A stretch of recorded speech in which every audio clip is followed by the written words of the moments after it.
Through me is the way into the doleful city. Through me the way into the eternal pain. Through me the way among the people lost. Justice moved my high maker. Divine power made me, wisdom supreme and primal love. Before me were no things created, but eternal, and eternal I endure. Abandon all hope, you that enter.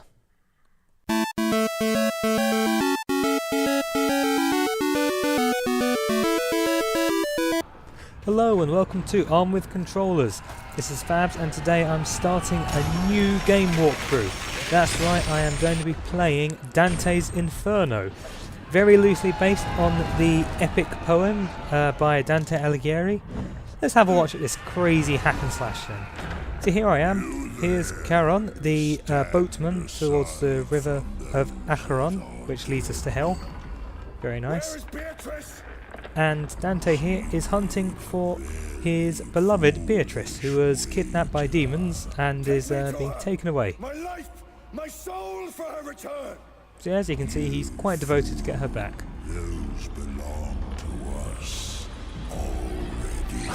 Yes, what Charon here is suggesting is that because Dante was actually meant to die during the Crusades, he's actually living on borrowed time. Probably does belong in hell anyway.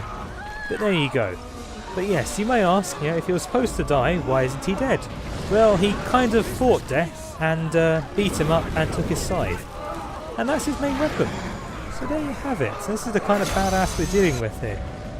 I mean, the original the real Dante, Mr. Alighieri, he wasn't exactly a slouch in the butt-kicking stakes. He did fight during the great Florentine conflict between the Guelphs and somebody else, another faction I've completely forgotten, which is quite something. He was the original warrior poet, so that's kind of awesome. Okay, so it's a hack and slash game, so obviously we have to have block puzzles! Yay, I'm going to cut this because, let's face it, they're very boring. First, here we go, the little hidden thing that you might not have noticed without, I don't know, looking for it. So these fountains, you break them, they give you stuff. In this case, I've got a Judas coin. There are 30 coins, 30 silver pieces, which you can collect in this game. And here's another fun thing. Here we have Orpheus. Every so often you come across damned souls and you get the opportunity to redeem them or to punish them. In my opinion, it's always worth more to redeem them because then you get to play this funky mini-game, which means once completed you get a bunch more souls which you can then use to upgrade your abilities, which is pretty cool. So yes, these souls are usually people that Dante encountered in the poem, in the Inferno. Orpheus in particular here, kicking about. Yeah, it's interesting because the original poem, the entirety of the Divine Comedy, was written as a satire, as a big middle finger for the most part to a lot of people he knew, which is someone he didn't like. Right, I'm going to write you in hell now. Enjoy that. Which is pretty nasty thing to do, and it's a good way to basically let your allegiances be known. And of course, got plausible deniability. Well, I'm not saying I hate you, I just happen to have a vision of hell, and there you were. Oh well, so here I am, the river Charon. Let's actually see some of the fighting, shall we? Yes. So the fighting is fairly standard hack and slash kind of deal. The developers weren't shy when this game came out about their God of War influences, and you can tell that. You've got the weak attack, you've got the strong attack. In addition, you also have the Holy Crucifix attack, which is one of my favourite attacks actually. It's ridiculously strong. Maybe they've upgraded it. It can hit from a distance there, like you can see. You can upgrade it and do all kinds of crazy things. Personally, I don't see any reason why you wouldn't want to learn it. Okay, you can also have crazy magic attacks like that. And the grabs. Now see, when you grab certain enemies, you can punish or absolve them. In this case, I'm punishing this guy, slicing him up so I get unholy points, as well as a bit of life and some extra souls. Now what this means is that there are two different styles, I suppose you could say. You can level up. in this game. You have the holy and the unholy. Holy you get by absolving people, unholy you get by punishing them. And what these do is they give you different skills you can upgrade. They're two different skill trees. So for example, if I upgrade level up my holy enough, as you can see by me absolving this guy here, pop, off to heaven you go. You can instead power up your crucifix and your life and magic bar and that kind of thing.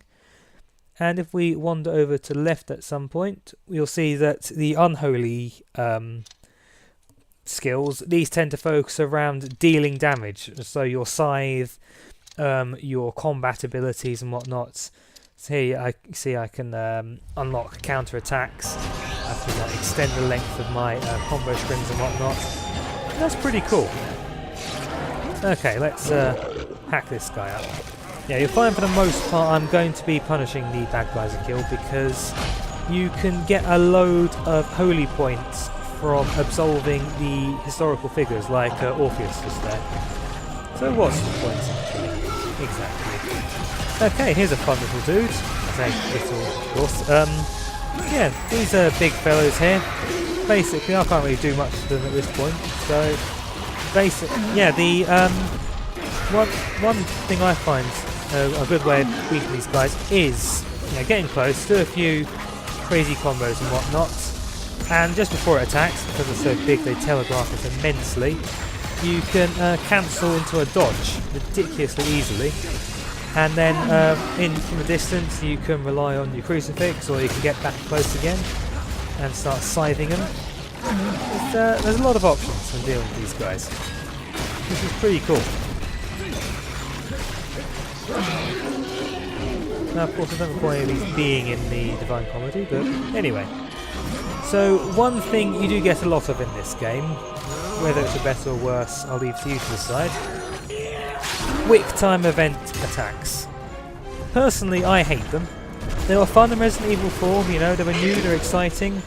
But then you had that irritating battle with Krauser, and you had to redo that damn cutscene again and again because you didn't expect to have to press left or something.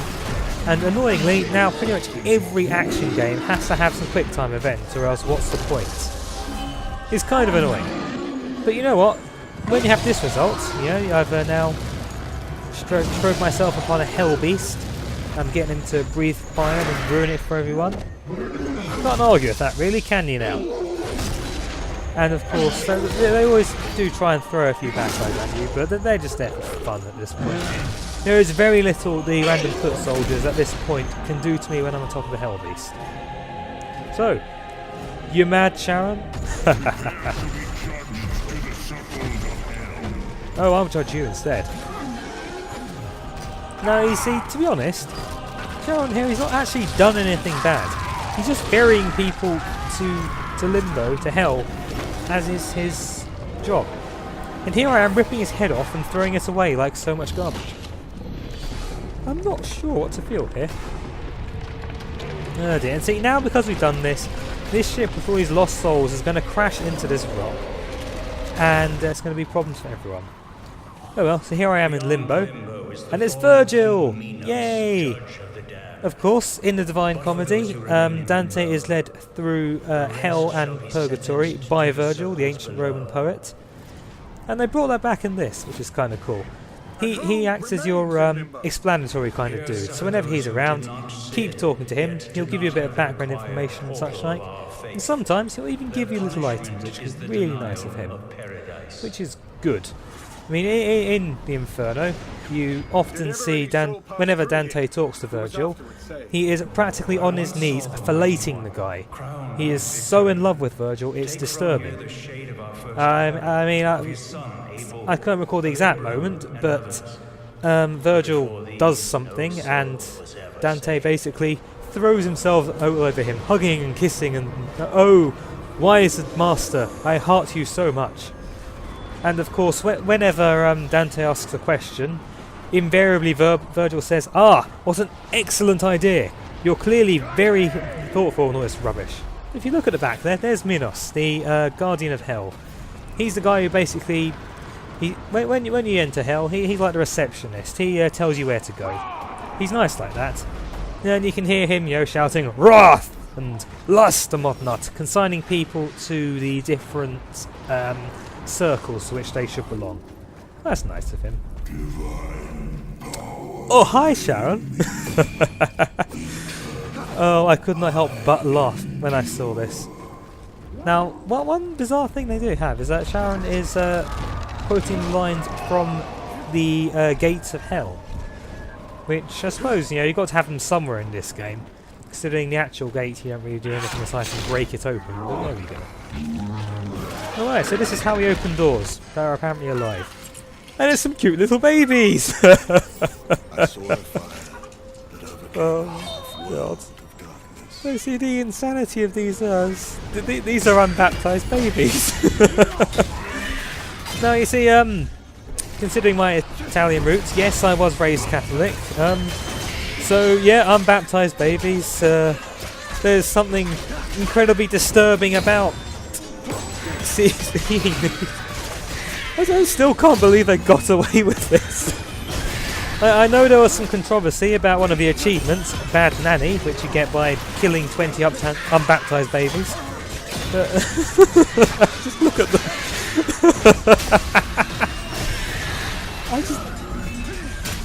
The fact is, you'd think these poor little babies that they wouldn't have to worry about, that you wouldn't have them as anything bad, but no, instead they're here to kill you because, well, why not?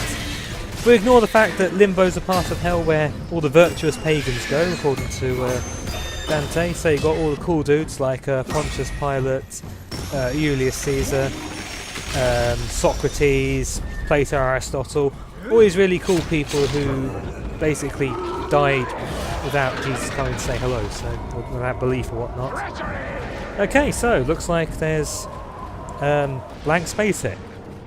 I've got my answer. I'm walking on air. How very strange. This and there's a floating Beatrice statue, which are the save points in this game.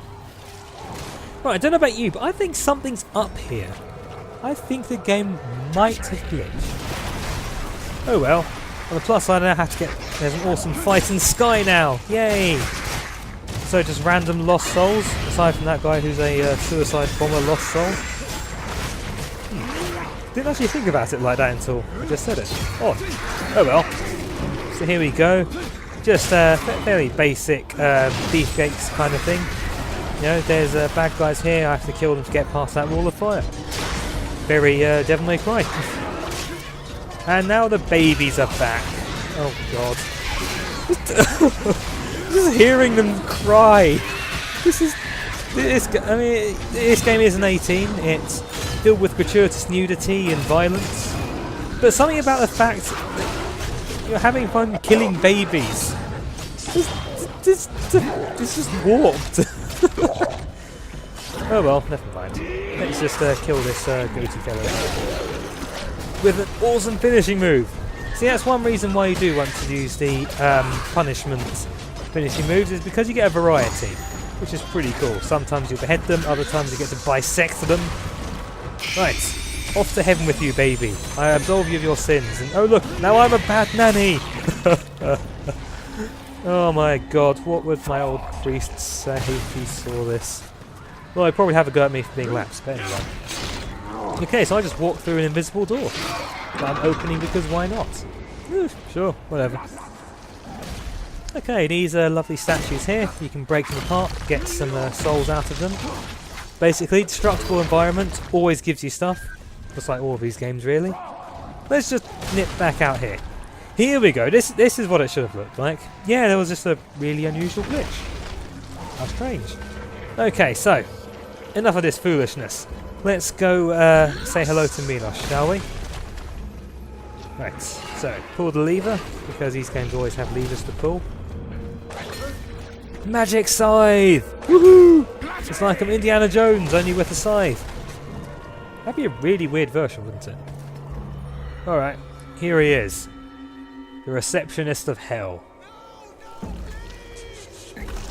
Yoink.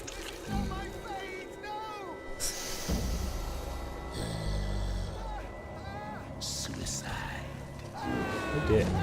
Now, see, what I find quite interesting about his design in this is that he's blind. It's like a corrupt version of blind justice. Since, yeah, you know, justice by its nature has to be blind. It can't be affected by things aside from the facts. And here we have a crazy evil version, if you will. Oh well. That was weird. I smell only a traitor, glutton, murderer. Sniff again. How dare you presume to speak with the judge? I ain't got no time for this. Okay, well, I've upset Hell's receptionist. That's good. And he's... oh god, yeah, he's a hentacle guy now. That's typical. Ugh. Yeah, the weirdest version of Minos I've ever seen, actually, was in an X-Men comic. For various ridiculous reasons, they decided to... well, the X-Men were taken through a version of the Inferno by one of their bad guys. And Minos was basically the MC from Cabaret. It was really quite bizarre. I mean, very, very strange. I mean, the Inferno does require very strange things to happen. I mean, there's even a very famous Italian version. Well, of course, Italian. It was written Italian. There's an Italian Mickey Mouse comic called The Inferno di Topolino. Topolino being Italian for Mickey Mouse. And yeah, basically, it's the Inferno with Mickey Mouse characters. It's as insane as it sounds. If you get a chance, look it up because it's hilarious, and you know, it's very faithful to the damn thing, but very, very strange. Okay, so let's keep going, shall we? So Minos, he's I just struck him in the eyes, which probably shouldn't matter too much considering he's blind, but now he's sent some little dudes after me. But it's okay because I can scythe them in half. Right, what's your next move, oh hentacle monster? God, this is weird. Luckily, it's not too difficult to avoid the tentacles. Just keep spamming your dodge, and eventually you'll miss. Oh. Now he's going to attack blindly. And his forearms hurt. Oh my. Yeah, so basically what I need to be doing is need to wait for him to stop attacking. And you know, then I can miss grabbing his hand, so never mind, let's try this again, shall we? Right, and we're back. Luckily, the dude is blind, so he can't really do much aside from lash out wildly. I mean, that sweep move of his does make the most sense. But he reckoned not for the ability to double jump. Okay, that's more like it. That's gonna sting right in the forearm. Now it's some quick time battling. Yay! Quick time event fight. Woo! And now he's showing his soft underbelly. Isn't that nice? Now, I think he shows his underbelly long enough for you to be able to just wail on him until the next stage of the boss fight happens. So that's convenient. That's very kind of him. Thank you, Minos. I'll think of you once I've sliced you into bits. Okay. Oh, that's disgusting. He's spitting everywhere. Just because you're in hell doesn't mean you can be vomitous. Oh, great. And now we've got more babies. I can't help but find that hilarious. And the thing about these little kids is, though, that you really can't afford to have them get anywhere near you, because the moment you have a whole load of them is the moment you kind of get screwed over, because even the quick attacks with the scythe does take a bit of charging up. And you know, if you've got all these little hands slicing you with their crazy scythes, you're not going to have a chance to swing, you're going to get hurt. So there you have it. As with real life, when you're dealing with babies, keep them at arm's length. If only because, you know, in real life they'll be vomiting all over you and that's annoying, and in this ridiculous game, you have to endure them, you know, stop attacking you. And I don't know what the heck he just did there, but it wasn't cool. Not that it matters, because he just tongued me! Ew! Oh well, time to avoid this curiously phallic tentacle he's pointing at me now. Yeah, the people who made this game have real issues. There we go. Should be over soon now, though. I'm fairly certain I've done a bit of damage to him. I think the boss fights in this game do tend to be of the stage variety rather than you have to do X damage to him, health bar kind of deal. I mean, I suppose, yeah, you'd have to do some damage, but it's in the sense that you then progress by doing that and whatnot. Okay. Got your tongue. Now, I'm going to echo the same sentiments I had with Charon, and that this guy's just doing his job. And here I am just killing him for being quote-unquote in my way. Oh! That's got a sting! Well, there you go then. This has been Limbo from Dante's Inferno. Join me next time when I descend to the second level, Circle of Lust. So, carry a condom, I guess.